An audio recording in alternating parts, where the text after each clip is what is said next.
everybody, how you doing? My name is James, and welcome to the Multiculturalist. I'm going to be doing a review of the D&D trailer that came out that says Honor Among Thieves. It's been a little bit, and there's already been some reviews out, but I'm going to go through some of the monster manual stuff, looking for some of the monsters there, some curiosities I have about some characters, and talking about some of the interesting things about D&D. All right, let's head on over. So, we're here, and we can go over here, and this is going to be a better view. And get my setup together, and here we go. Alright. So, let's see. Playing the School of Rock.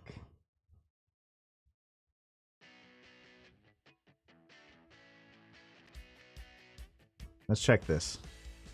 Alright. It's interesting they had this little blurb at the beginning, and I can't say do the sound for it because of copyright stuff, by the way. I like that it goes into the Underdark as well.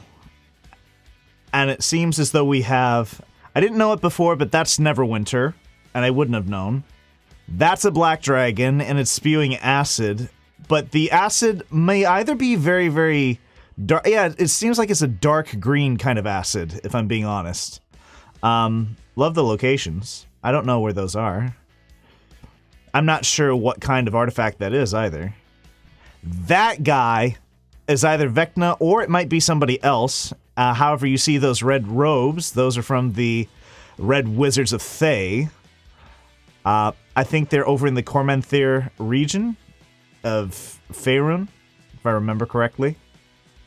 And Faerun basically is the de facto default how can I say, area. I like the sword shooting. A setting for it. This is the Owl Bear. And one of the characters says, "What is that?" "That's an owl bear." And there's some controversy over whether a character actually can transform there. That seems like a dragon, but I think that's like a dragon statue, to be honest. Green Flame. That might be what that reference is to, by the way. An old PAX reference for some of the... So Shield was cast and Fireball was cast on that previous one. This is a Mimic. Mimics are disguising themselves. That's a Displacer Beast forcing some people into a gelatinous cube. And this looks like this is a really cool animation right there. And that's D&D. And then they're saying, "Hey, wait a minute. What can you do again?" "Oh, well, you know, I have a lot of things that I can do." "Well, wait a minute. Aren't you just the one who plays music?" And then they go, "Ha ba ba ba ba." And that's basically what they got then. All right. Transitioning to some festive music. All right. Now, let us look at some of the things in here, shall we? Okay.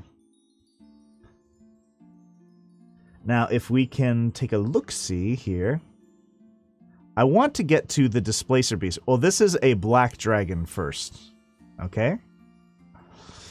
And it looks like it's spewing the acid that it should, because black dragons spew acid from D&D. And they have these curved, bone-like horns at front, which you can hook onto, which I really like as well. Let's see. Okay. It looks more black, this acid, than anything else. And here we go, you can see it. I don't know if you can see it. This part here, it's one of the hooked horns. You can see right there. So it's definitely a black dragon, or D&D black dragon. Okay. Then going on further. Up. Oh, this is the one that just simply gets talked about.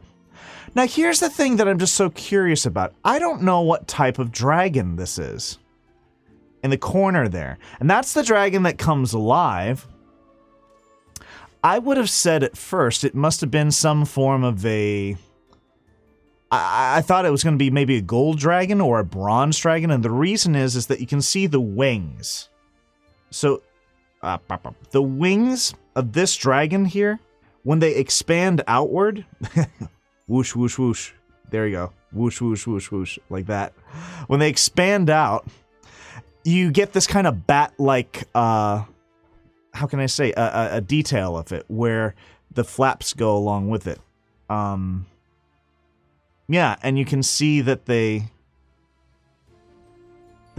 not tendrils, but there are these kinds of appendages that help keep the lighter part of the wing material afloat. So when you're looking at that, I'm very curious, because I think one of the things that can be cool to do is to check out what kinds of dragons there are, possibly. And if this does exist, I'll try and look. It might be a pseudo-dragon or a... I don't know if I don't think semi-dragon is one of those those categories, but it's either a pseudo-dragon or it might be... it might it might be some other form of dragon. Let me put it that way. All right, then going forward. I like that there's this lava area.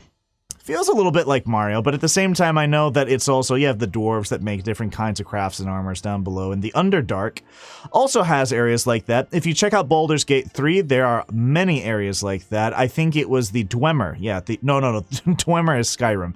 The Duergar that make the different kinds of armor below, and those are the quote-unquote dark gnomes, or the dark dwarves, as it were.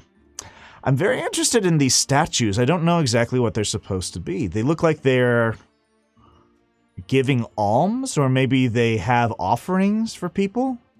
Very curious what it is, lore-wise. But there's this opening of obviously, like some kind of treasure chest or something like that. And it seems like that's a helmet. I guess it's some kind of important helmet. I don't know if that design is of any importance. I wonder... Oh, that's an interesting point. I wonder if that's one of the symbols of the gods that exists. That kind of spear and then the cross in between. That's an interesting question. Hold on. I'm so curious now. Let's see. Okay, wait. Come back. I'm gonna see. Okay. Let's see. Symbols. Okay. D&D 5e. God's symbols. So let's see. Let's see. God of the Multiverse. Let's see if it has anything here immediately for that.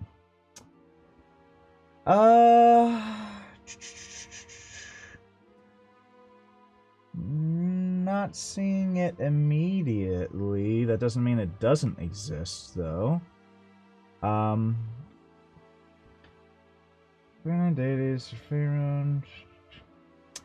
mean, I'm not seeing the arrow, or that looks like it's an arrow or a spear in the middle, and I'm not exactly sure.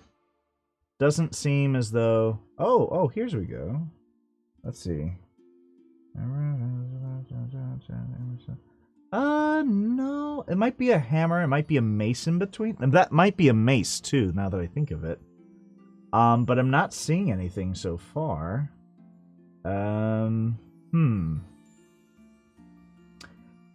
Interesting. It's an interesting little query there.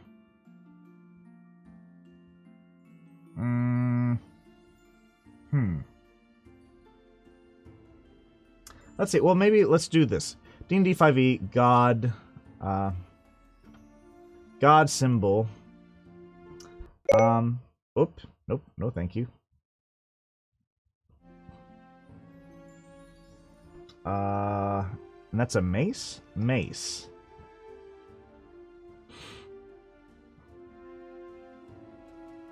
No, nothing still. Nah.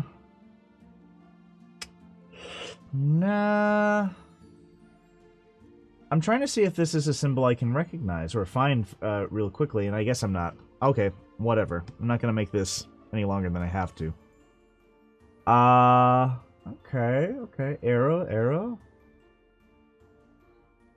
I'm so curious about that symbol. Because it makes it look like because it's in frame and it's highly detailed there, I feel like it has to be something. Okay, in any case, maybe it's not. Let's keep going. That, though, is Neverwinter. I didn't know this before. And also, I don't know what these other areas are. For example, that kind of amphitheater slash Colosseum-esque or Globe Theater area. No idea what that is. And this, very cool. I forgot that that was Neverwinter. But it's cool to see the river that runs through it that separates the countryside of it. Wonder if I can find the Neverwinter map. Neverwinter map. Let's see. Okay. Found one.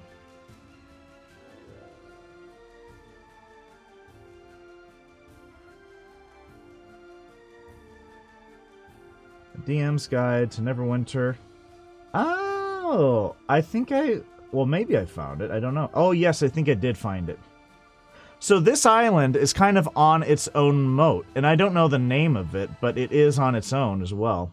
And that river is like the main river that runs through the entirety of the city that empties out into the ocean, basically. So that's really cool to see as well. All right. Trying to see if I can then get this up on the screen, if at all possible. You know what? It's okay. It's okay. I found something. It's okay.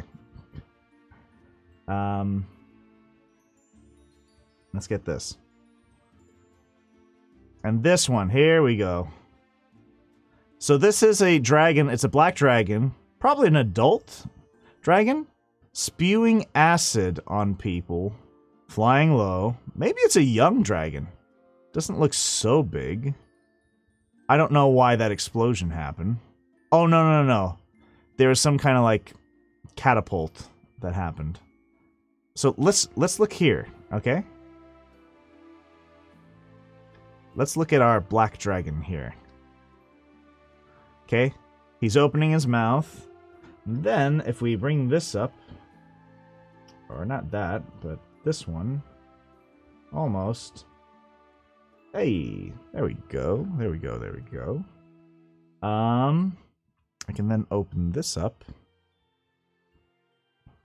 And then I can meander all the way through to finding the black dragon. This is the displacer beast, but I want to get to the black dragon. All right. So, let's see.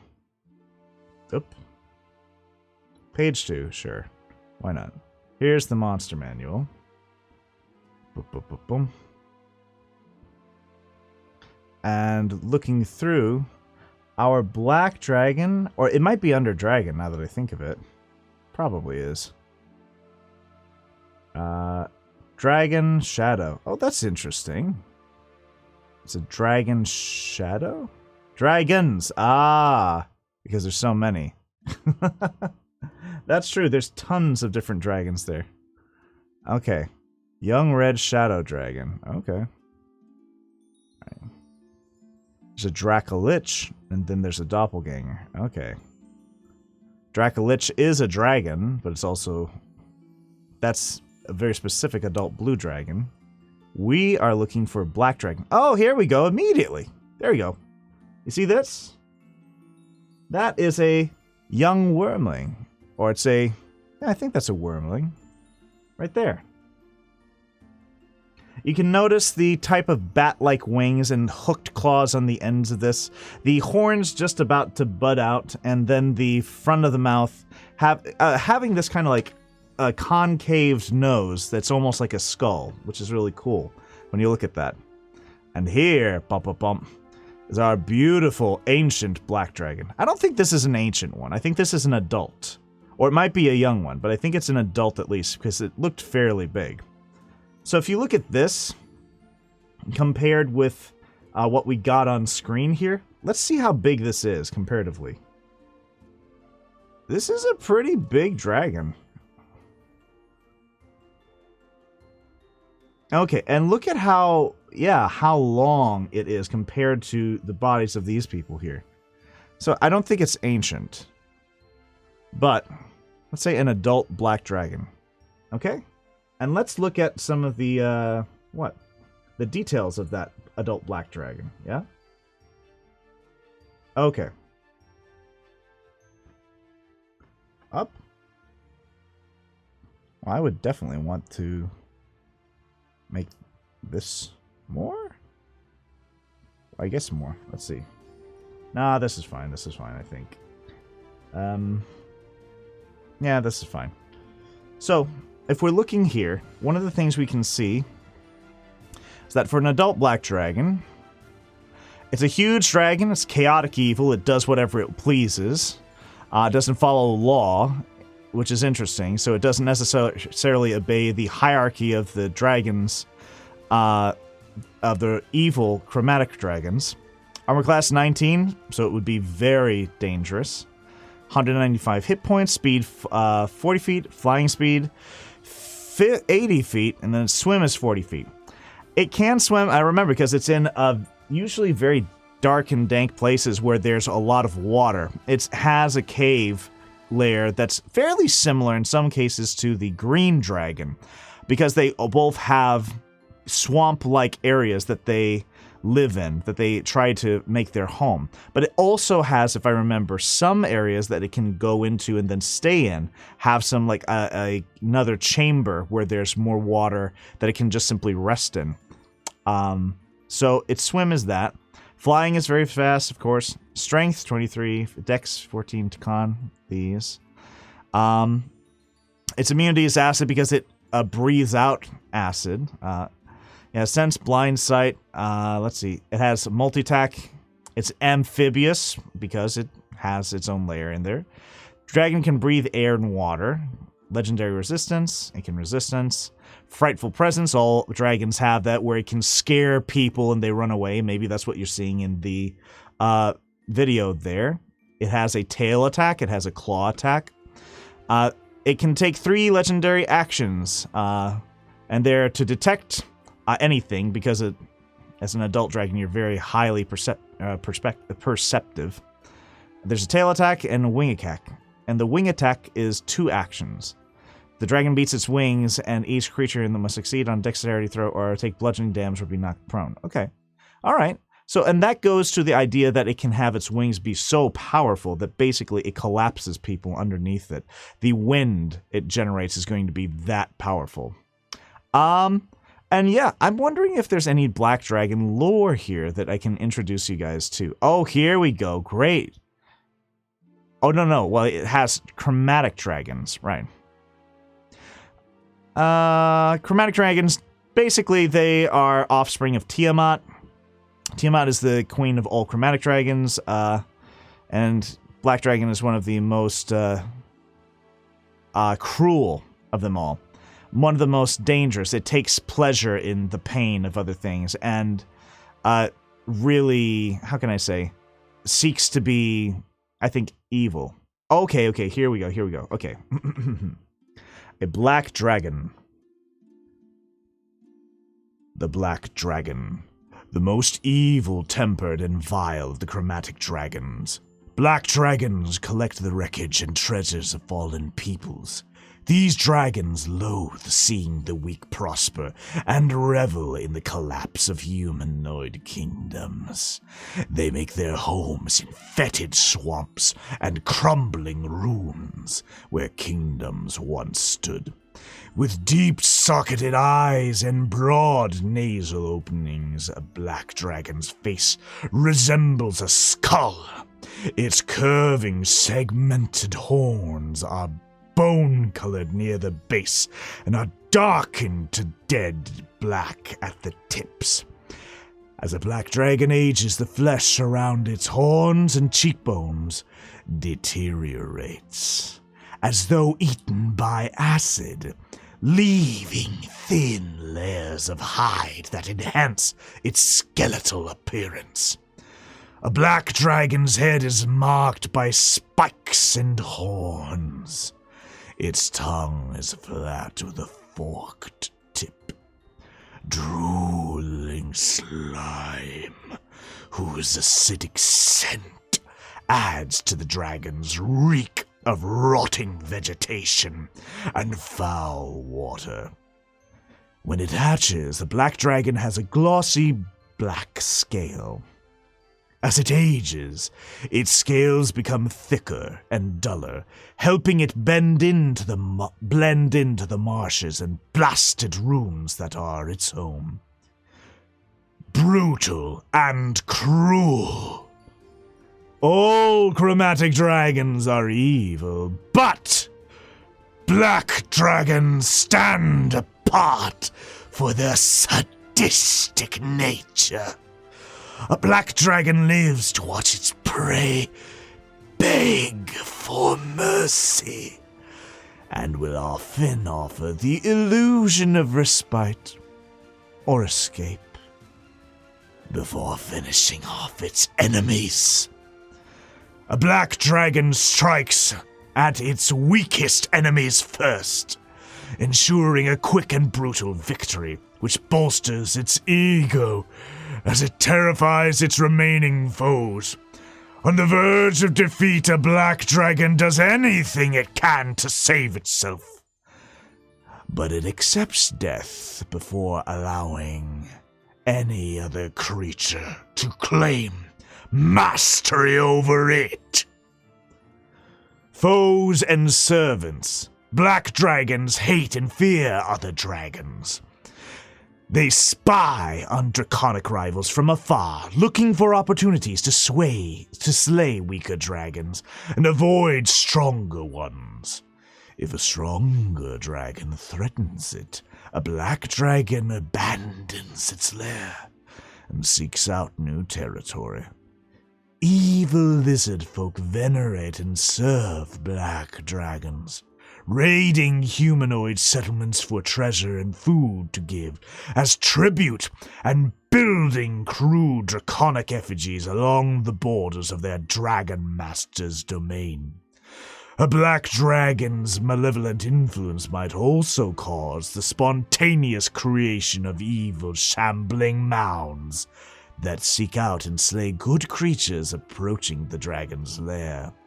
Kobolds infest the lairs of many black dragons like vermin. They become as cruel as their dark masters, often torturing and weakening captives with centipede bites and scorpion stings before delivering them to sate the dragon's hunger. Wealth of the ancients. Black dragons hoard treasures and magic items of crumbled empires and conquered kingdoms to remind themselves of their greatness. The more civilizations a dragon outlasts, the more entitled it feels to the claim of wealth of current civilizations for itself. A black dragon's lair. Black dragons dwell in swamps on the frayed edges of civilization. A black dragon's lair is a dismal cave, grotto, or ruin that is at least partially flooded, providing pools where the dragon rests and where its victims can ferment. The lair is littered with the acid-pitted bones of previous victims, and the fly-ridden carcasses of fresh kills, watched over by crumbling statues. Centipedes, scorpions, and snakes infest the lair, which is filled with the stench of death and decay. Lair actions. I won't do the voice for this one. On an initiative, counting 20, losing initiative ties, the dragon takes a lair action to cause one of the following effects. Pools of water that the dragon can see within 120 feet of it surge outward in a grasping tide. Any creature on the ground within 20 feet of such a pool must succeed on a DC 15 saving strain or be pulled up to 20 feet into the water and knocked prone. That's interesting. So it kind of commands the waters around it.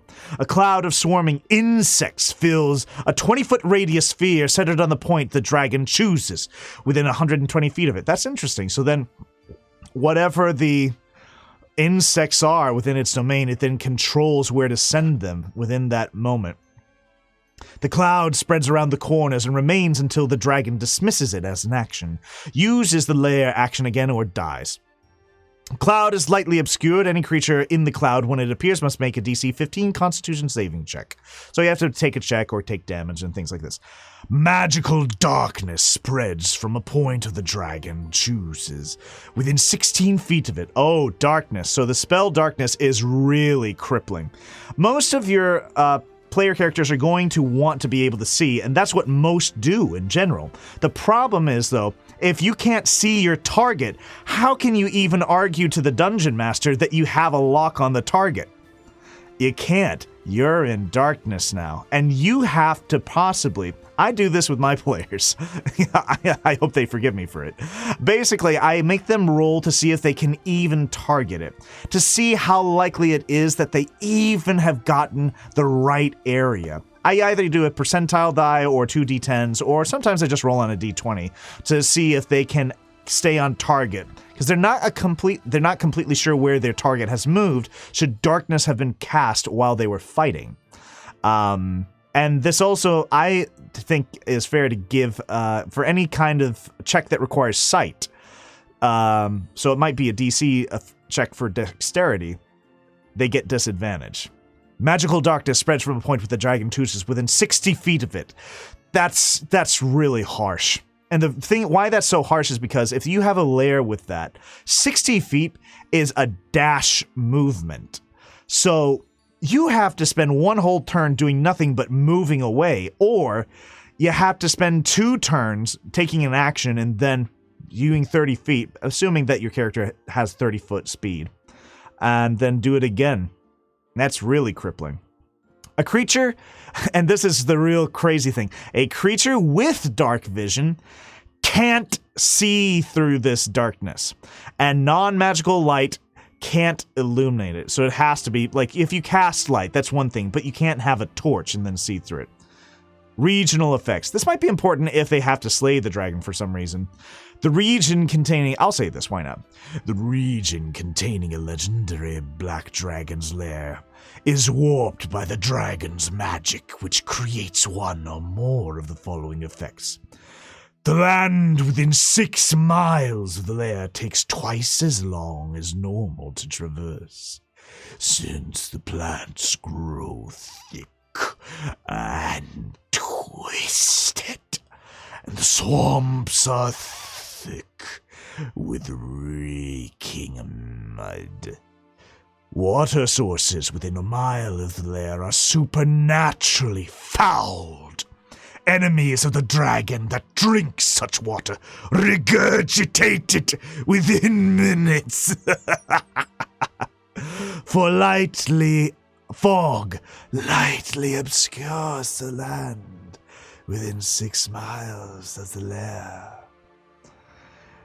If the dragon dies, vegetation remains as it has grown, but other effects fade over 1d10 days. And I always like the d10 to give it a different kind of feel whenever you're looking at stuff like that. In any case, that's one thing. Why I like this so much, too, is that it gives this sense. You either have a foggy lair that, so if for some reason the characters in this are going to then be approaching the dragon, they might encounter fog, or they could encounter water, or they could be encountering, or they could be taking a long time to just trudge up to it.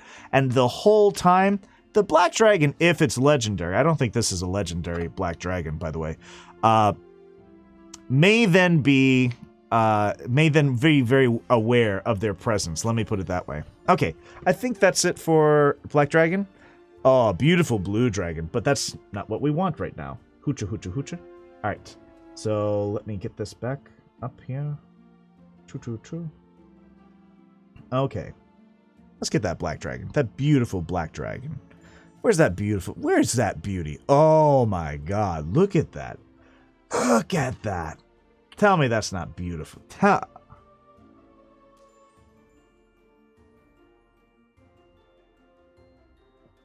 Trying to figure out where to move. Okay. Look at that black dragon. Look at that black dragon. All right. Fuck it. Let me go in there. All right. All right, going forward. All right, they're running. They're getting into a dungeon. I don't know what this item is. It might be a horn of some kind that you then blow and it summons someone. I'm wondering if this horn summons Vecna or if it's part of Vecna's body somehow. I'm not sure. Vecna, by the way, is this... I think it's a lich character, or it's supposed to be this undead character, at least, that's a mage or wizard or sorcerer of some kind. Maybe it's a warlock. Who then is one of the most renowned D&D supervillains that you take on. I don't know what character that is. That might be a cultist. I mean, they have, a black robe over their face, so that might be one. And here we go. This is either Vecna, but here's one of the other things, is that I wonder about this, for one reason. This person that you see upside down here might not be Vecna. It might actually be one of the Red Wizards of Thay. And it could be either this, Saz Tam, or, I have to remember this name, Kulrit Gish? Let me get, as ever, let me go to an adventure that has a very specific name to it that everyone can look to. All right. And let me put this up in the frame. This, ladies and gentlemen, is Dead in Thay. Now, I want you to notice something here. You see how this person's dressed? And this person? I want you to look at this person. Look at how the character here, and I'll try and highlight. There we go. I will try and highlight the outfit here for you, and then come back here. What is this? Oh. Now I want you to look at that. Look at how there is this sleekness to the shoulders. It's just a complete robe down. This is either Saz Tam, and he might be attempting to summon Vecna. And I wonder if that's it. I wonder if that's it, because Dead in Thay is it's an adventure basically about going to Thay and fouling. Yeah, kind of thwarting one of the plans of the Red Wizards. And the Red Wizards there's a faction of Red Wizards that are rebelling against Saz Tam. And if I can remember the name of the other person, maybe this has some kind of bearing on it. It would be interesting if it does. Let's see. Synopsis of this adventure. Okay.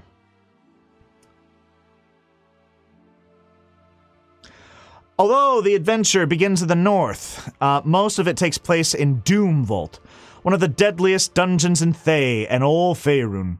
Khazit Ghul. So that's another character that might be the other character there. I'm fairly sure this is Saz Tam, though, to be completely honest. A crazed Demilich built the Doom Vault to siphon the souls of those who were perished within. Maybe this is it then. Maybe this is the Doom Vault. Maybe they have to go into the Doom Vault and retrieve it, and that's the place that they're going. Oh, that would be so interesting. Maybe it's about the Dead in Thay. Oh my god. I'm having Mario fireworks, realizations here. This might be a significant adventure that's now intertwined with the trailer. I never even thought about that. Dead in Thay might be it.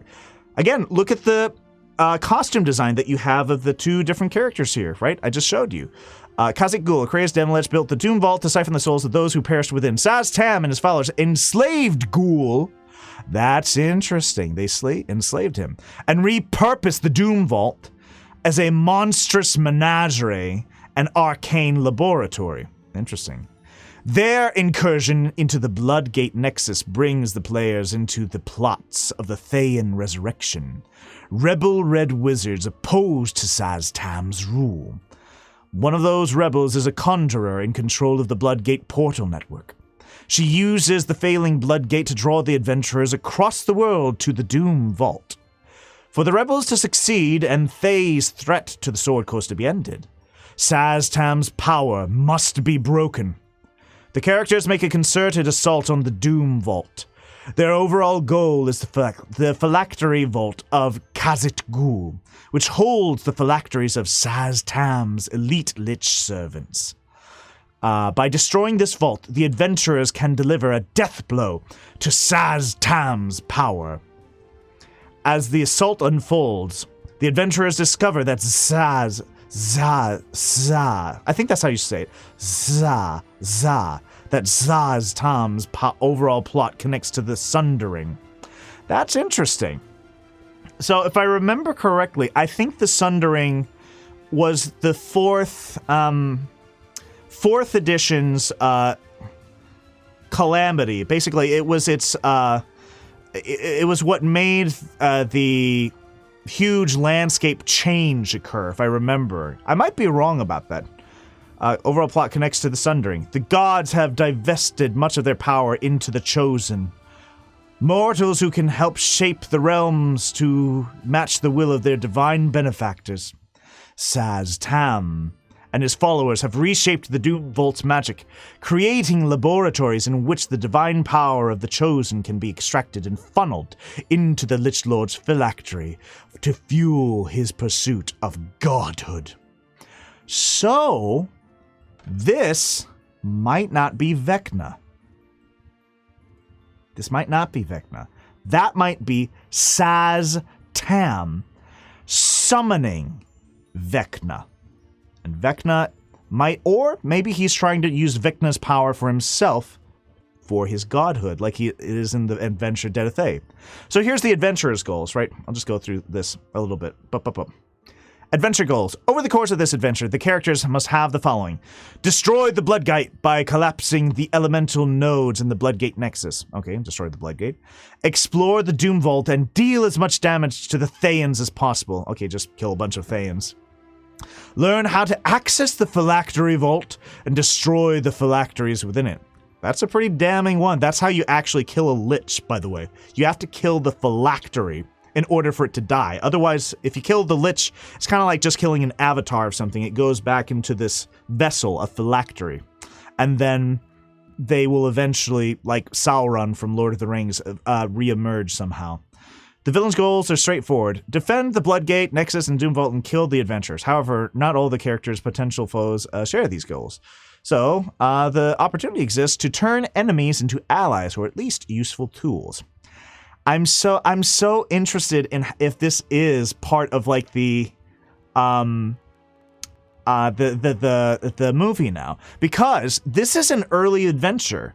This used to be an adventure that was the in-between. This was from D&D Next. And for people who don't remember, D&D Next was the stepping stone to transition from 4th edition to 5th edition.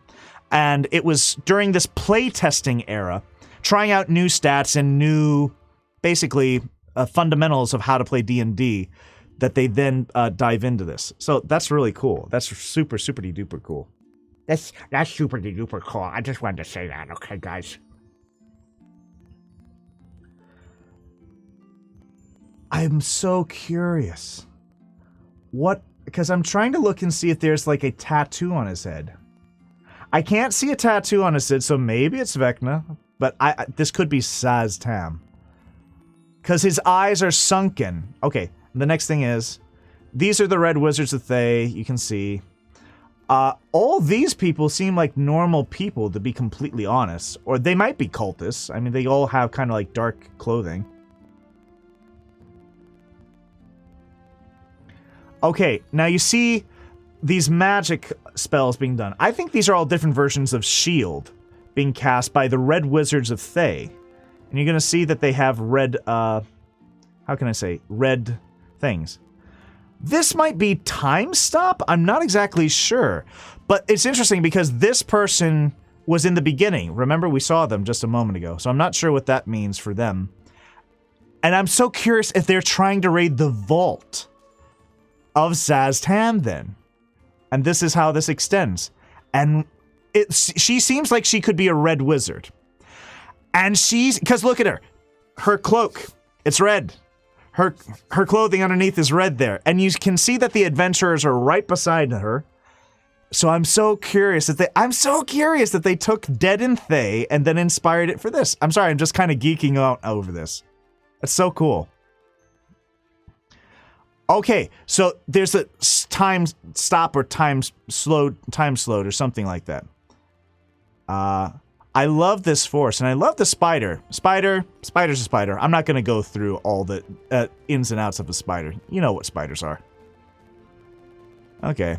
Then they're traveling through, how can I say? They're traveling through to another, to a new location. And they're in this really cold area, and I remember they were saying in one of the D&D movies, or videos brought up by Wizard, this very well could be from Luskan, the area where they had the Rime of the Icewind Dale, Rime of the Frost Maiden adventure made out. It's very interesting, kind of mountainous, a kind of mountainous shape for the landscape there. I'm not sure why that is. And they're going through somewhere, going through maybe a city. And this is, I think this is supposed to be the Underdark. I don't know, but I think it's supposed to be the Underdark. Okay. So you can see these symbols lighting up, and I think this is one of the adventurers using it. I'm so curious what those symbols are. I don't want to go through it again because I don't want to bore this. This is already a way too long video, but I'm curious about that. I'm really curious. It seems like there's a diamond on top, almost like an eye in the middle, more round circle in the middle, and then maybe it's a mirrored image of the first two on top as well. And it seems like some kind of push. It's like some kind of push spell that it's happening. Oh, look at that. I didn't even see that. There's like a... some kind of... Oh, by the way. Horns. So interesting. So she's a redhead, but she doesn't have, like, red skin on her. And that's so interesting. I think she's elvish, too. I think she's half tiefling, half elvish. Now, a tiefling, for people who don't know, is a kind of somebody who got caught up in a demonic pact or something like that. I'm so curious if the monster manual has tieflings here.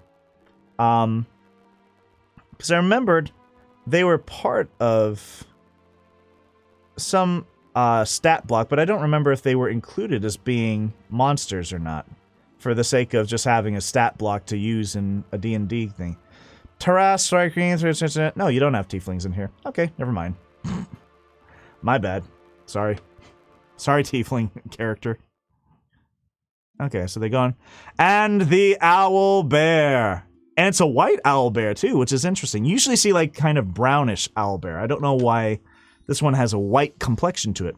Maybe the person who came from the north, the Iceland itself, can transform into this owlbear. Now, what is interesting is that it's cool that they have an owlbear as part of it. As part of this lineup. That is cool. Let's see if we can get a good lock on the face. That's so funny. Okay, so there's that. Let's see the owl bear over here, just for a good trek. Okay, beep boop boop boop beep boop beep. Owl bear, page 249. Okay,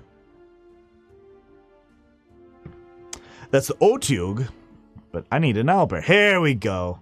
The friggin' owl bear. Oh, look at that. It looks burly and massive. Like you just can't take it down. You just can't take it down. Look at it. And so this has like a much more rugged look to it in terms of the picture than what you're getting over here. But let me go through it. Okay. The owl bear. An owl bear's screech echoes through the dark valleys and benighted forests, piercing the quiet night to announce the death of its prey. Feathers cover the thick, shaggy coat of its bear-like body, and the limpid pupils of its great round eyes stare furiously from its own owlish head. Deadly ferocity. The owlbear's reputation for ferocity, aggression, stubbornness, and sheer ill temper makes it one of the most feared predators of the wild. There is little, if anything, that a hungry owlbear fears. Even monsters that outmatch an owlbear in size and strength avoid tangling with it. For this creature cares nothing about a foe's superior strength as it attacks without provocation. Consummate predators.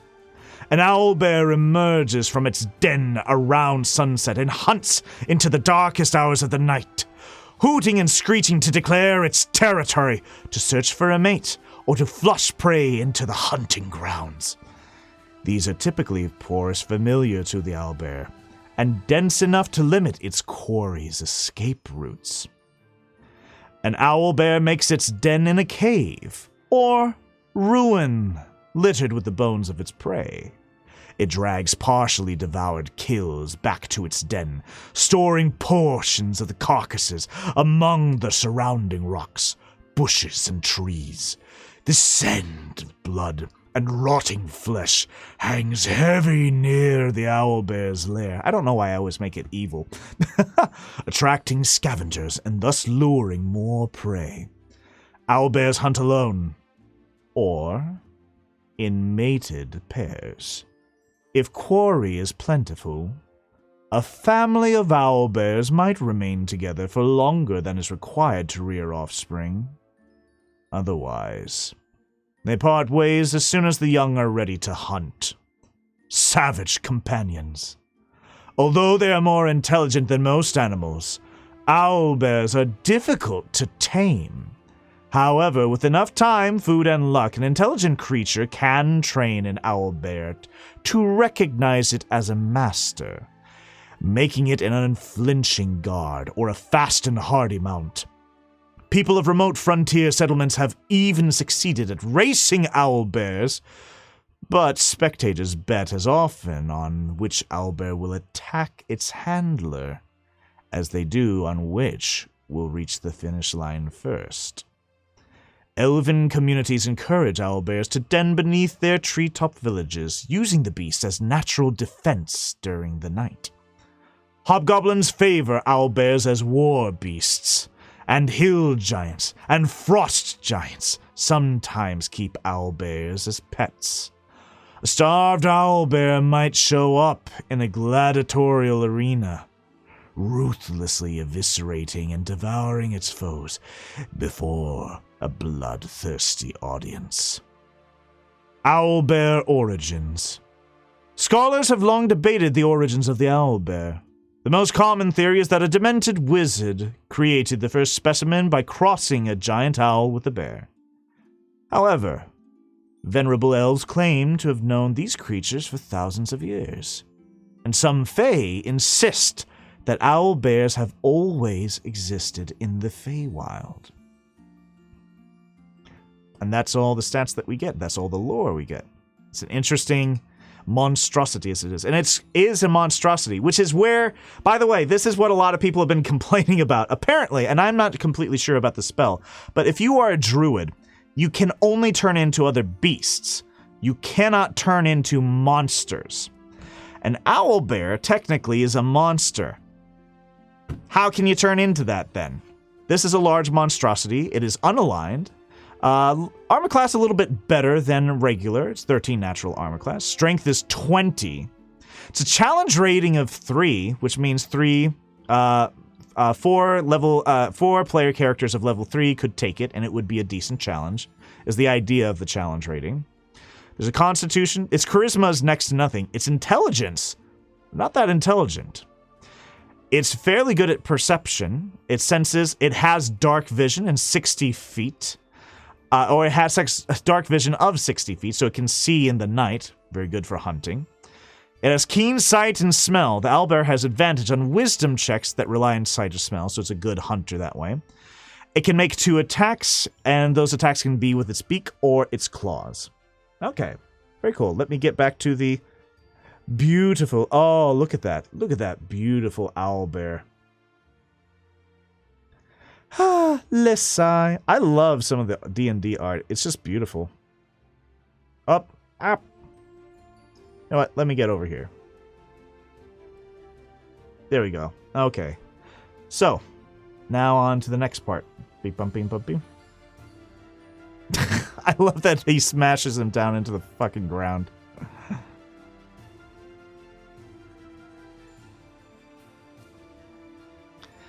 Here we go. We're gonna go look through the... We're looking through the dragons. I don't know what this is. Is this a basilisk? Is it supposed to be a basilisk? It has wings. In D&D, a basilisk doesn't have wings. This seems like it's supposed to be a dragon.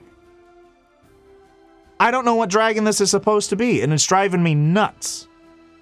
Yeah, so we're gonna dragon it for a second, guys. We're gonna dragon it. We're gonna drag... I'm not gonna say that joke. You guys might be familiar with what joke I'm thinking about right now. Okay. So we are looking through what face is this, right? It has kind of yellowish eyes. We're gonna try and look for the wings and the facial similarity. It's not a black dragon. And the thing is that this dragon, it's not gold because it doesn't have any of the whiskers. I'm fairly sure this is supposed to be a statue of a dragon and someone brought it to life. If not, I'll look through, because I'm determined to find it through at least the monster manual. And if I can't find it, then c'est la vie. That's kind of impressive if they took from more than just the monster manual for monsters. It's not a green dragon. Yeah, it's not a black dragon. No horns. Green dragon has these frills on the back. Not a green dragon. It's not a red dragon, because its nose has a kind of point to it. It's not a blue dragon, because its horn is massive on top. What was the other one? I think I went through all of them, right? Green, red, no, it's not, how can I put this? A white dragon is kind of focused. It's beak-like. It's almost more bird-like, really. Almost bird-like, in that you can see it have a beak, and it's pointed. This has a flattened nose, which is tripping me up. That flat nose is really staring me down. And it's not red. Yep, see, it's not white. White is pointed like that. This, just straight up flat, so I don't know, besides that. An adult white dragon. Okay, so let's start ruling out the metallic dragons. Because if it's not these, I'll look at what the monster manual has. And this is monster manual number 1, by the way, for 5th ed. But I don't know what else it could be, so... This is a brass dragon. The brass dragon has this kind of... Not crown, but... plate around its head, for lack of a better word. That doesn't have it. It doesn't... That dragon doesn't have it. It seems to have somewhat of a horn-like structure. And I feel... The more that I look at it, the more I think that this isn't any of the normal dragons. Yeah, it's not a bronze dragon. Bronze dragon, you can see the... Well, no. But then again, it's supposed to be a statue of a dragon. I don't think it's... No. Because the other thing that's tipping me off about this is that the wings kind of just are one. There's no bend. There's no... Why am I having trouble speaking? There's no knuckle? There's no, yeah. There's no joint. That's what I want to say. There's no joint into which they curve in. And this doesn't seem like it would have an ability to curve in, so the bronze dragon doesn't look like that would be it too. Man, that nose is tripping me up. Copper dragon. Copper dragon looks ooh! Ooh! Maybe? Let's look. Wait. Bruh! Bruh. Maybe? Come on, come on, come on, come on. All right, there. Maybe? The thing that's tripping me up is that you can... So, the horns are more elongated on him and this one. More elongated on this one, okay? But that's the thing, is that I'm not sure how accurate it's supposed to be, especially if it's supposed to be like a stone carving made by humans that came alive, you know? Yaga, yaga, yaga. So maybe a copper dragon, maybe a copper one, because that had some similarity. It's not a gold, and it's not a silver. Silver looks really different. Yeah, silver, I completely forgot about the frill it had as well. Silver has this kind of mohawk frill on the back. See this? Can't be a silver one. Man, this is gonna trip me up so bad. No, it's not a dragon turtle. Ugh! Okay. We're looking through the list of what the heck this could be. Oh, hey, I didn't know, that's interesting. I didn't know the copper dragon was the one on the front. That's interesting. Okay. Basilisk. It's not a basilisk. A behir? Nah, I don't think so. Because this has to have like some kind of wing to it. Bollywood, Carrying Cameron. Dracolich, Displacer Beast. There's a Displacer Beast, but that's not it. Dry, Durgar, Elementals, Elves, Ettercap, Eden, Fairy Dragon. Fairy Dragon, that's not a Fairy Dragon. Fairy Dragon is very, very, like, whimsical. It's also very colorful. And it looks light. It doesn't have nearly as much girth around the wings. It seems like it's, the appendages of the wing and not the flaps of it kind of stretch out, if I remember. Kind of like very, well, it's very fairy-like. That's why you can say that. Flame Skull, Flumph, no. Fomorian, Fungi, Gargoyle, Ghost, Giants, Gibbering Mouth, Gith, Gnolls. Gnome, Golems, Goblins, Gorgon, Grell, Grick, Grimlock, nope. Harpy, Hellfound, Homunculus, Hook Horror, Hydra, no, not a Hydra. Jackalware, Kobold, Kraken, Koatoa, nope. Lamia, Lich, Lizardfolk, Lycanthropes, Manticore, nope. Merfolk, Mephits, Mind Flare, Minotaur, Modrons, Mummies, Nagas, Nightmare, Nothic, nope. Orcs, Otyug, Pensionist, Pixie, Piercer, nope. Purple Worm, Quaggoth, Rakshasas, Remoras, nope. Alright, last ones. Revenant, Rock, Roper, nope. Rust Monsters, Sahuagins, Lamelanders, Scarecrows, Shambling Mound, Shield Guardians, Skeletons, Slatty, nope. Sphinxes, Sturge, Succubus, Taras, Thrycreen, Trent, Troglodyte, Troll, Umber Hulk, Vampires, Will-O-Wisp, Yetis, Yugoloths. Nah! Damn! I don't know what it is. I would have said something like, I feel like this is, maybe it's one of the new dragons, or maybe it's a dragon that's always been there, as like been a part of the, how can I say, Neverwinter background. And yeah, that's just it. So that'll be interesting. Maybe it's just a gargoyle. It's a very big gargoyle. How's about that? Okay. Next. I love that. I don't know what this is. This thing. Oh, that looks so cool. Yeah, I have no idea what this is supposed to be. I'm assuming this is a kind of version of teleport that person did. I'm not sure. They're dungeon delving. There's the Underdark. There's the Underdark. Now, here's the thing. I don't know those structures. These kind of like structures that are like this.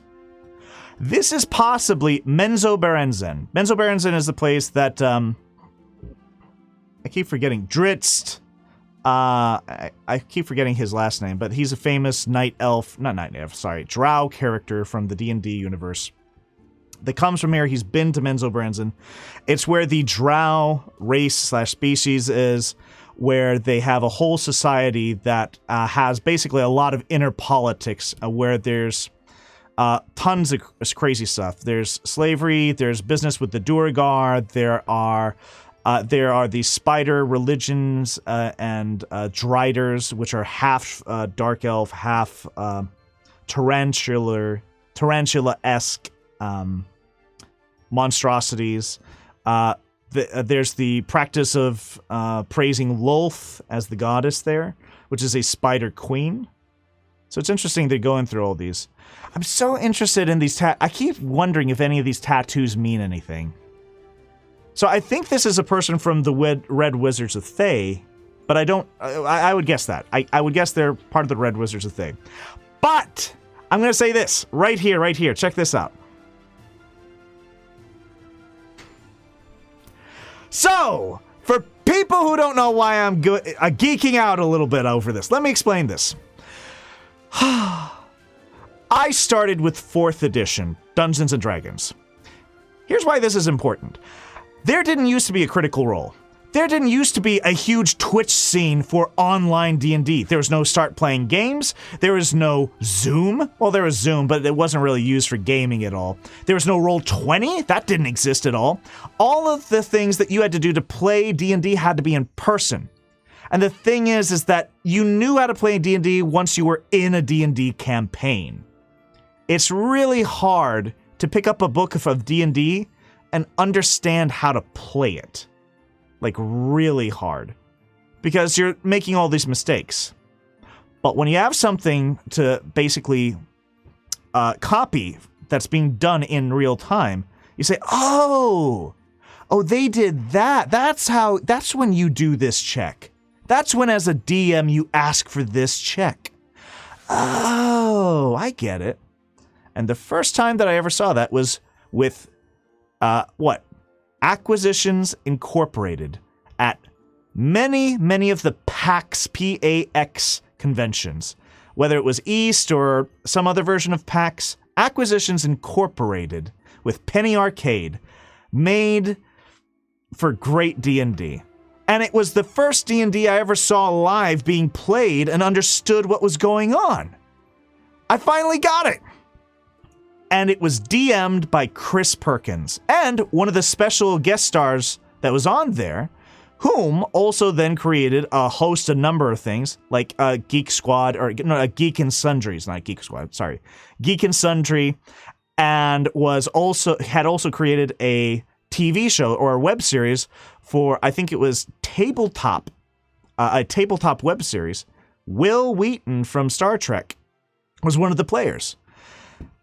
And one of his things was that he got doused, or whatever. There was this acid that killed his character, or really tripped him up on one of the sessions, and it kept being a continuous pun.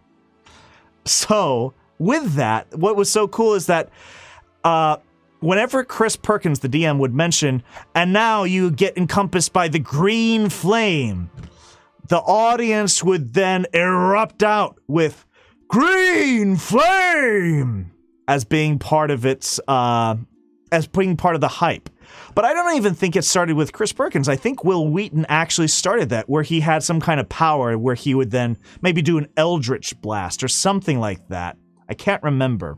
I think he did an attack or special ability, and he would say, and I use my green flame, and then slowly but surely he had it build up. Green flame! And then Chris Perkins led into that from that point on. I have to check the chronology of which came first, but green flame became a meme in early live D&D, before it was on Twitch, before Critical Role, before Geek and Sundry had, this repertoire to get Critical Role on his feet. This might be a callback to that. And I'm all for that. I think that's a nod to the players, so thank you very much. Okay, and they're fighting somebody. I think they're fighting that guy, and that guy is like you know what's interesting? I wonder if they're fighting either Red Wizards here, or Assassins, or if they're fighting some of the statues come alive. I'm not sure. Nah, I think they're fighting Assassins. Okay, and then they're back to back fighting other people. Who needs heroes when you have thieves? Okay. So she's a spellcaster. She might be a sorcerer, by the way. This could be Lightning Wave or Thunder Wave, if I remember correctly. Because Thunder Wave, you have thunder, but I think it also sends lightning out, if I'm technically correct. And it can go through multiple enemies, which is the really cool part about that. So you get multiple hits on that. And this looks like it could be a fireball being cast by a red wizard. I'm so curious. Oh, this has to be in Neverwinter.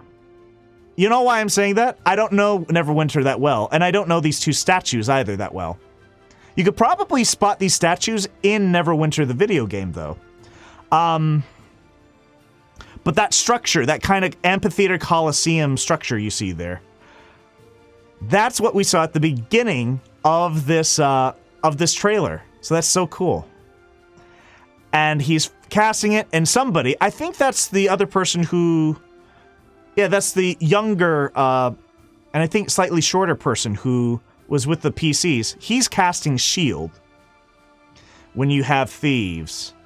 Okay, maybe they're in the amphitheater now. I don't know. This is interesting. And there's this maze being conjured by this guy. I love it. The Mimic. Rah! That's so beautiful. Look at the disgusting mouth. Horrible. And you get frightened with that. You want to get away from that immediately. That's great. And then it's coming for it. It tries to get you. It fails. And I love the tongue. The tongue is so good on that. Because it didn't have to be that type of tongue. Where it's kind of this weird base. It extends. Oh. Ugh. Ugh. Ugh. Let me. Ugh. Oh, God. It extends, and then it has the tip. Hey. Yeah, it has this rounded tip at the end. I'll put it that way. Mimic has to. Okay, good. Mimic is here. Good. Mimic is hoot nanny, golly, what a day. 220. All right, Marrow, blah. Mimic. So here, check this out. Yeah, the D&D art for that, the D&D art for the Mimic here is not nearly as impressive as that on the movie. I want the movie Mimic, not this, whatever this is. I want this one. Whoop. This. I have to point at the screens you guys see. I guess these things don't actually exist in my reality over here. I want this one. Not this one. Because look at how like rounded the teeth are at the top. Look at the fact that there's this kind of nice curvature to everything. Yeah? It seems like it's softened. But that's the other thing too, is that I love this doesn't even have eyes on it. It's just, I'm not a fucking chest. I'm gonna get you. And it's so great because this is then opened in what would have been a typical dungeon crawl. And this is just sitting there for the sake, some wizard put it there, which is also what a lot of wizards do. They just simply put mimics as either like being treasure chests or then sometimes closet cupboards. They can be anything, a mimic. And it's for the sake of people who are going through a maze, which essentially was a dungeon crawl. And so it fits that vibe really nicely. Man, that's so good. It looks so good there. Not the jaggedness, but the sharpness of the teeth. The number of teeth that are in it. The fact that they become smaller in it. And the fact, again, that look at the top tongue, right? Top tongue here. Kind of normal. Normal tongue. It's just long. Doesn't really look threatening either. But that tongue down below, right here, dude. I love the fact that it sticks too, that it has a stickiness. So let's go through a little bit of the Mimic stuff, okay? The Mimic. Okay. Mimics are shape-shifting predators able to take on the form of inanimate objects to lure creatures to their doom. In dungeons, these cunning creatures most often take the form of doors and chests. having learned that such forms attract a steady stream of prey. Imitative predators. Mimics can alter their outward texture to resemble wood, stone, and other basic materials, and they have evolved to assume the appearance of objects that other creatures are likely to come in contact with. A mimic in its altered form is nearly unrecognizable, until potential prey blunders in its reach, whereupon the monster sprouts pseudopods and attacks. When it changes shape, a mimic excretes an adhesive that helps it seize its prey and weapons that touch it. The adhesive is absorbed when the mimic assumes its amorphous form, and on parts of the mimic used to move itself. Cunning hunters. Mimics live and hunt alone, though they occasionally share their feeding grounds with other creatures. Although most mimics only have predatory intelligence, a rare few evolve greater cunning and the ability to carry on simple conversations in common or undercommon.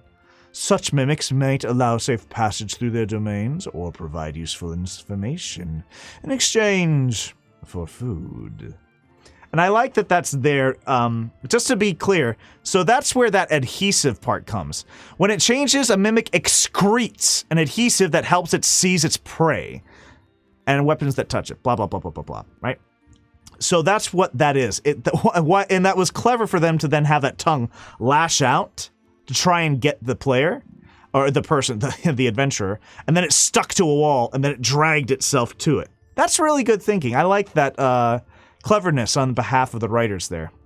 Let's see. Mimics that hunt alone. Blah, blah, blah, blah, blah. That's interesting. It's so interesting. I never actually knew this part about the mimics, because I've never heard about mimics then being able to, like, converse or, like, do business. But it's interesting that you could be found in the Underdark as well. I think for the sake of the movie, they just have it there because it's a classic monster, and it's a surprise that nobody's expecting too, right? And that makes sense for, like, a kind of very, very, how can I say? Not hokey, but basically, trying to find the right wording and I can't. Basically, a kind of, like, fantasy-based scenario here, right? Okay. So then let's see. Boop, boop, boop. That goes through. Ah, and here we go. I love this so much! So first things first. Two big monsters, and it's still in the same area, right? So this is all like a test or whatever it is. It's a contest, right? That thing in this corner is called the gelatinous cube. Now, before I continue on, I have to then find where the gelatinous cube is, what page it is. All right. Gelatinous cube. What? Genies. Is it not on here? What? Galabdur, gibbering mouth and Gith Knolls. The gelatinous cube is on here. Okay, in any case, let me put it this way. Look, gelatinous cubes are also these things that were meant for that were basically meant for the sake of old school D&D. Like when a DM wants to put something in the way and it's kind of a trap. You see, like, a dead body that has now been deteriorating, has been, how can I say, it's been digested, and you see nothing but bones on it, which is what you see in the bottom corner here, see? So in that area, you see the gelatinous cube having eaten something, but you can see through it, which makes it strange, especially if you encounter it for the first time. Especially in the dark, too. And it's a 10 by 10 creature that you can put anywhere, which is also the other reason why it's the shape that it is. There's a lot of meta, thinking in this for the old school D&D game, because it's not necessarily that a wizard really wanted to create it, although that's the lore. It's that it fits nice into, graph paper. There's something in the way, and it's coming for you slowly. And The gelatinous cube being there is really funny. But you can dissolve. You have to get the hell out of it really quick, though, and that's like a dex check or something, or a constitution check at least. And why they're trying to duck the hell out of the way is because something else is coming for them. Now, I can't get to the gelatinous cube because it doesn't have it on the monster sheet. I don't know why it doesn't have gelatinous cube up here. That's so strange. Oh well, whatever. But it does have the next thing up here, which is the Displacer Beast. Oh, how beautiful is this? Look at that. Ah, look at that. Look at that. Look at that. That's beautiful. That's beautiful. Look at that athlete. The Displacer Beast. This monstrous predator takes its name from the ability to displace light so that it appears to be several feet away from its actual location. A displacer beast resembles a sleek great cat covered in blue-black fur. However, its otherworldly origins are clear in its 6 legs and the 2 tentacles sprouting from its shoulder, both ending in pads tipped with spiky protrusions. A displacer beast's eyes glow with an awful malevolence that persists even in death. Unseelie origins. Displacer beasts roamed with the twilight lands of the Feywild for ages, until they were captured and trained by the Unseelie court. The warriors of the court selectively bred the beasts to reinforce their ferocious and predatory nature, using them to hunt unicorns, pegasi, and other wondrous prey. However, it didn't take long for the displacer beast to use that malevolent intelligence to escape their masters, running and breeding freely in the Feywild. The displacer beast soon came to the attention of the Seelie court. With Blink Dog companions at their side, Fey hunters drove these predators to the fringes of the Feywild, where many crossed over to the material plane. To this day, displacer beasts and blink dogs attack each other on sight. So maybe there's a blink dog in this. That would be very interesting if there was a blink dog to actually check out here. Love of the kill. Displacer beasts kill not just for the food, but also for the sport. They target prey even when not hungry, often toying with their victims to entertain themselves until they're ready to eat. After killing its prey, using its tentacles, the displacer beast drags the corpse to a quiet place where it can feed without destruction. Displacer beasts hunt alone or in small prides that demonstrate skill at setting ambushes. A single beast will strike and withdraw, luring prey into a densely wooded area where its pack mates await. Packs of displacer beasts hunting near trade roads recall the frequency and schedule of regular caravans, laying down ambushes to pick off those caravans. All right, now let's take a look at the stats for this guy. Armor class 13. Very much so like the owl. Oh, that's an interesting idea. I wonder then, because the armor class is the same, I'm so curious if they try and use the owlbear, the druid's form for an owlbear to then fight it.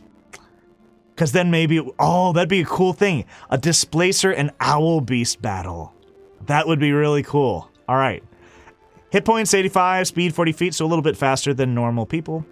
Dark vision 60 feet, that's normal. Passive perception 11, pretty normal. Strength 18, pretty damn good. Intelligence 6, not that great in intelligence. Charisma, not that charismatic. Wisdom 12, pretty good. Constitution, good. Dexterity 15, good. All right, avoidance. Here we go. So don't forget that it said one of the things, it hates blink dogs and it'll attack blink dogs. Maybe that'll come in as being like a natural predator here. I don't know. The other thing is that says that it makes itself appear as though it's farther away, kind of like the Jurassic Park rearview mirror, where it says, there's the T-Rex coming for you, and then it says the T-Rex is gaining ground. Objects in mirror may be closer than they appear. So it might be that. It might be that where it's all of a sudden seeming pretty far, but then in a blink, it's really close to you. That's neat. I'm so curious why the tentacles are a thing for its creation, but meh. If the Displacer Beast is subjected to an effect that allows it to make a saving throw to take only half damage, it instead takes no damage. So it has like cat-like reflexes, which makes it very hard to hit. Very important to know. The Displacer Beast projects displacement, thus its name. A Displacer Beast projects a magical illusion. That makes it appear to be standing near its actual location, causing attack rolls against it to have disadvantage.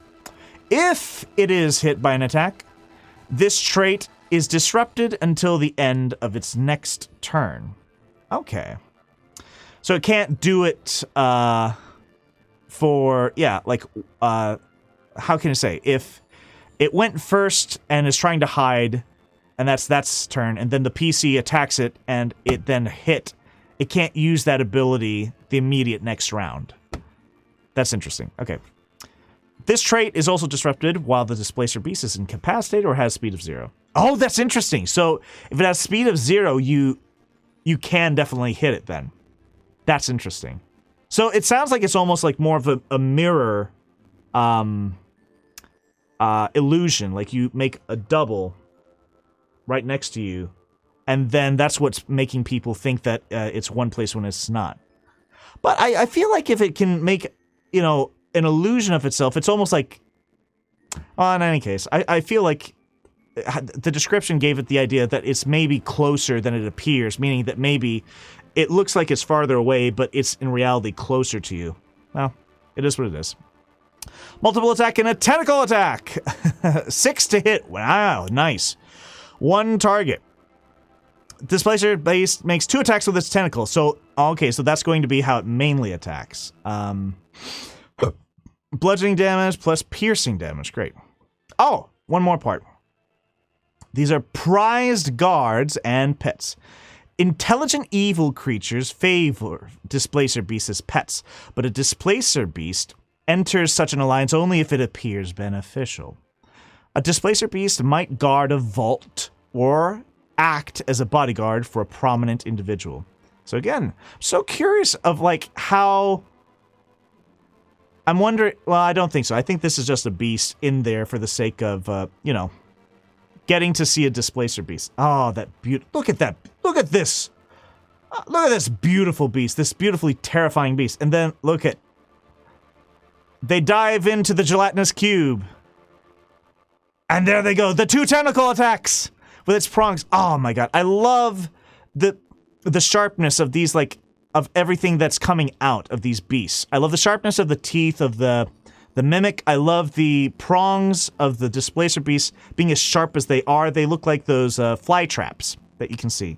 They don't look like this kind of really safe, rounded, soft depiction, which I don't like, to be honest. Oh man, that's so cool. And it's coming right for you. Alright, there's then shenanigans afoot. Oh! That looked like it was... I know what that is. So here we go. 2 blasts. Because it's 2, I'm gonna say it's Magic Missile. You know why? For a Magic Missile attack, you get... Usually get D4 to roll. I forget if you get D6 to roll for Magic Missile, depending on what level, but you can attack multiple targets or multiple times for one target with Magic Missile. And they're attacking a red wizard of Thay. Oh, and I think this is their companion that they had at the beginning of the trailer, which makes me think, it makes me think that Dead and Thay is so connected to it. But I'm also just projecting that because I'm really excited about it. The owlbear is there, and then she is going to most likely... Okay. They're going after her for whatever reason, right? And I'm guessing that this is either the beginning or it might be the end of it, to be honest. And she has this, she's about to do something. It looks like maybe she cast a fire spell. And then she does, I'm fairly sure this is Faye step. Because she disappears in a cloud and then reappears somewhere else.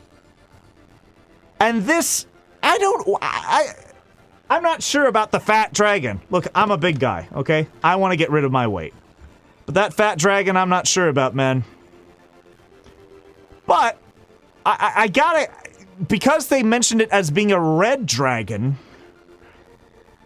I mean, look at how much this guy has just gained in terms of weight. I didn't think this was a fat... I didn't think this was a red dragon at first. Because I didn't think that like you'd ever have like a huge fat red dragon before.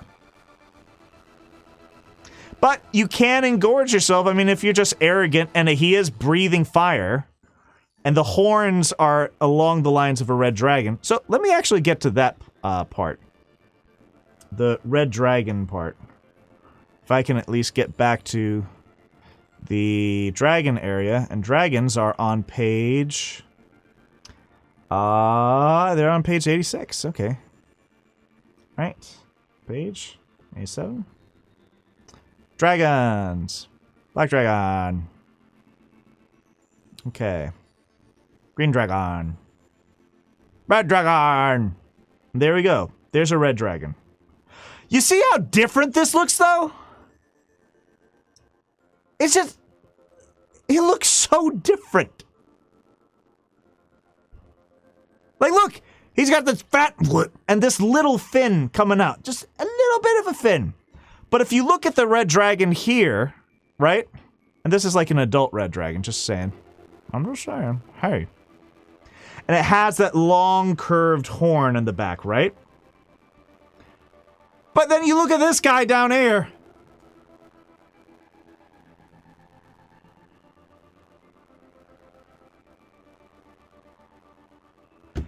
In any case, it's just, it threw me because I wouldn't have called this a red dragon at all.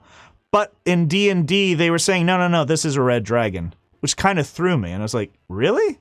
I almost thought that this was like a dragon turtle that somehow popped out of its shell and got a breath weapon. But red dragon you are. So, because it's a red dragon, I'll read some of the red dragon lore. By the way, red dragons are the classic dragon of D&D. They are the preferred head. They are the strongest of the chromatic dragons. Therefore, Tiamat, the dragon queen, chooses that head as being the primary head to go for, to have represent her. Allow me to read this then.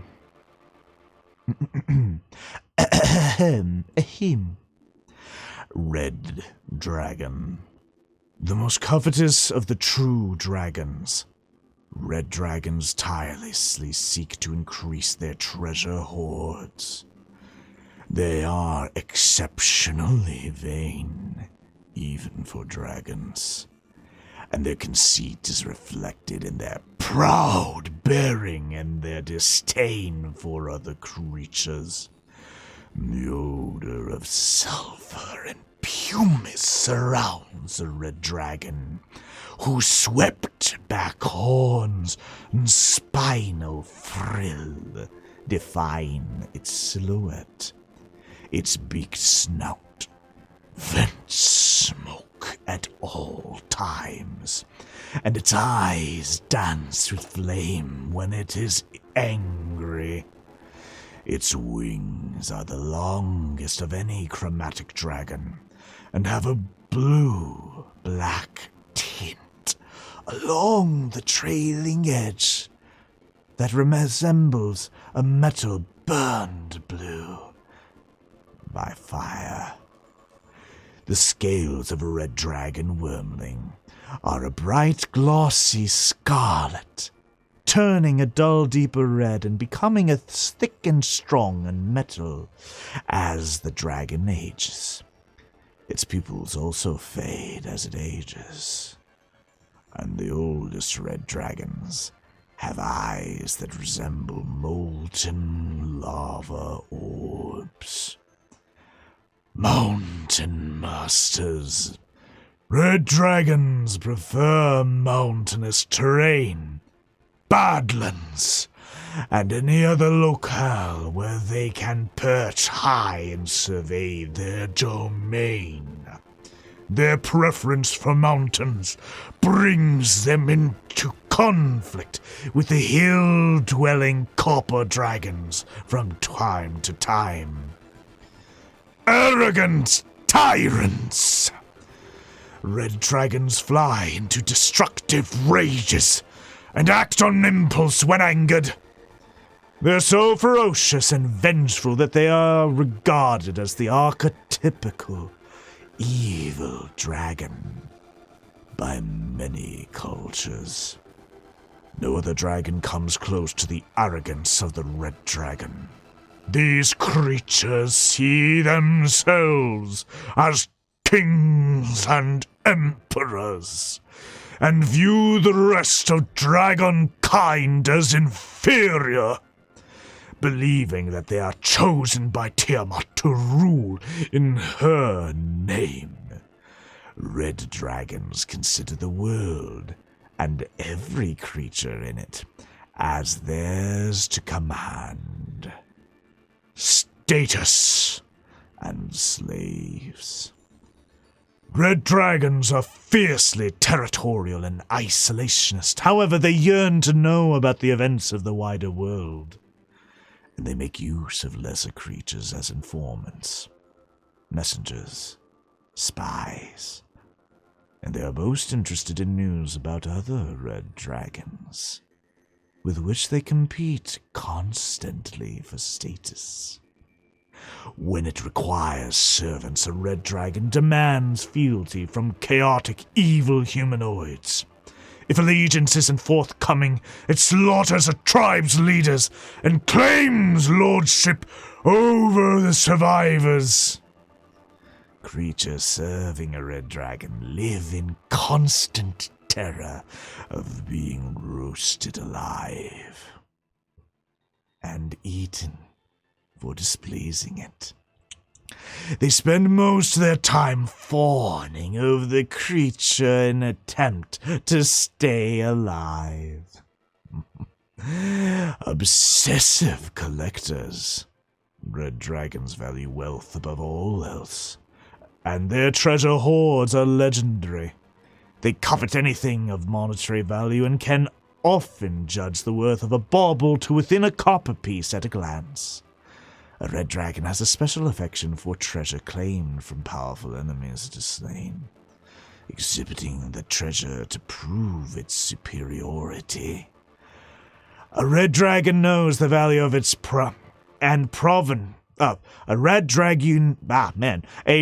a red dragon knows the value and provenance of every item in its hoard, along with each item's exact location.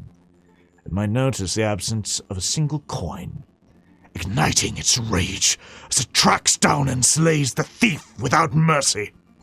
If a thief can't be found, the dragon goes on a rampage, laying waste to towns and villages in an attempt to sate its wrath.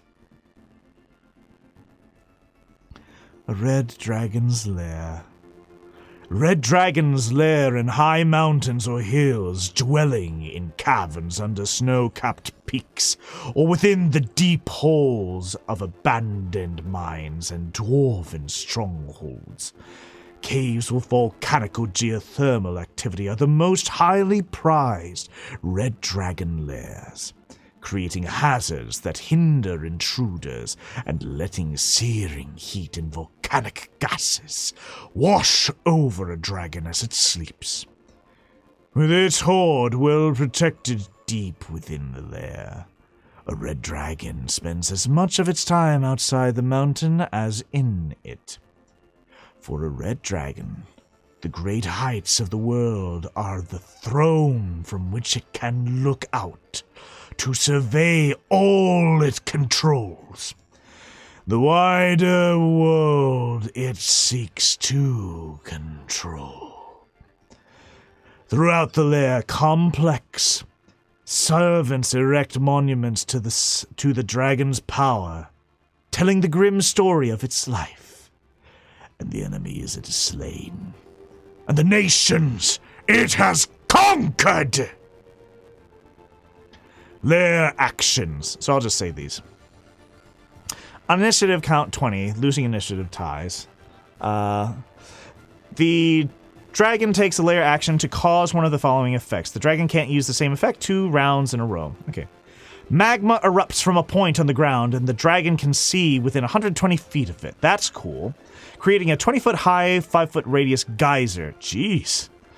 Each creature in the geyser's area must make a DC 15 dex saving check, taking 66 fire damage on a failed save, or half as much on a successful one.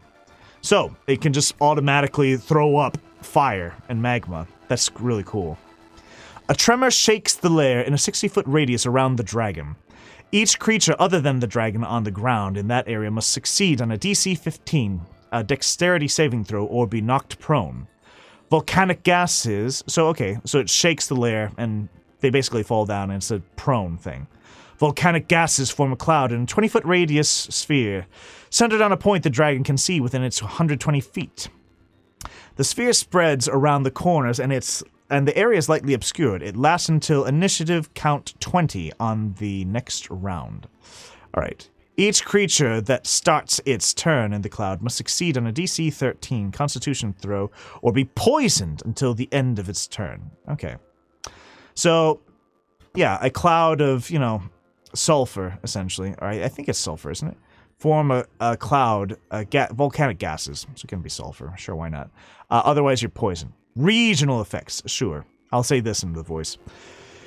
The region containing a legendary red dragon's lair is warped by the dragon's magic, which creates one or more of the following effects. Small earthquakes are common within 6 miles of the dragon's lair. Water sources within 1 mile of the lair are supernaturally warm and tainted by sulfur, so maybe they're poisoned. Rocky fissures within 1 mile of the dragon's lair form portals to the elemental plane of fire, allowing creatures of elemental fire into the world to dwell nearby. The dragon dies, these effects fade over the course of 1d10 days. And that's so interesting. So what that means then is that the elements and the plane of fire... that's so cool. I didn't know that it then connects to the plane of fire because of the fissures. Rocky fissures within 1 mile of the dragon's lair form portals to the elemental plane of fire. That's so interesting. I guess because of the magical effect of it and because it's fire... it has fire abilities, you can then do that. That's so cool. Okay, then it goes on to the white dragon below. All right, let me get to the beautiful picture of our red dragon here. Whoo! Looky, looky. Looky, looky, there goes Hooky.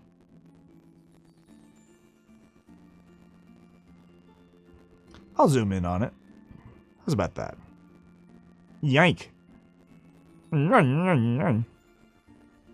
Bing bang. Okay. So, going through this again. Oh wait, did I go through any of the stats for it?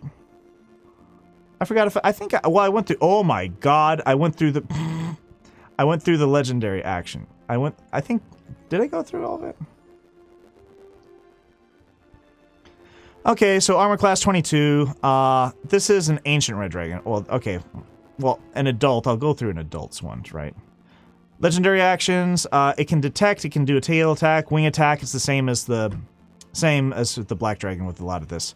There's a fire breath recharge, and I'm assuming there's one for an acid attack for the black dragon too. I'd imagine there is. Frightful presence, tail, claw, bite, multi-attack. It can use for presence, makes 3 attacks. Jeez. Legendary resistance. It can, so it can be resistant to a lot of attacks, basically. Anything. And that resistance is to any kind of damage, like magical, elemental, or piercing, melee, stuff like that. Yeah. That's what you got there. That's what you got there, buddy. Okay, hope you survived that red dragon. You know, all's fair in love on D&D.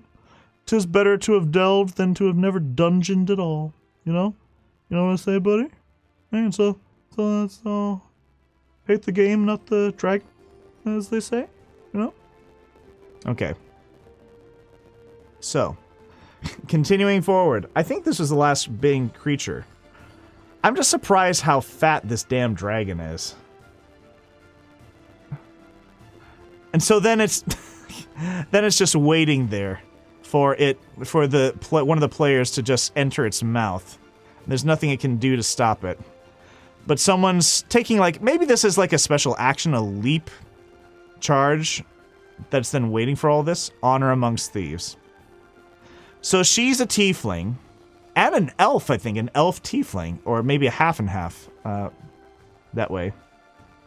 And one's a bard. One's a barbarian, I'm judging by the axe. He's the bard. She's some kind of sorcerer. I think that's an elf. The other person who has the kind of, like, mini fro there. He has... I think he's a druid. So tiefling... I don't know what the tiefling does yet. Maybe she's a kind of warlock? Because she was able to do face step. In any case. March 2023. So, it's coming. We got plenty of time. Alright. Let me just do my, how can I say? My wide angle one, right? Alright guys, so that was it for today. I hope you enjoyed that. This was a really long one. I'm gonna upload it anyway because I spent a lot of time on it.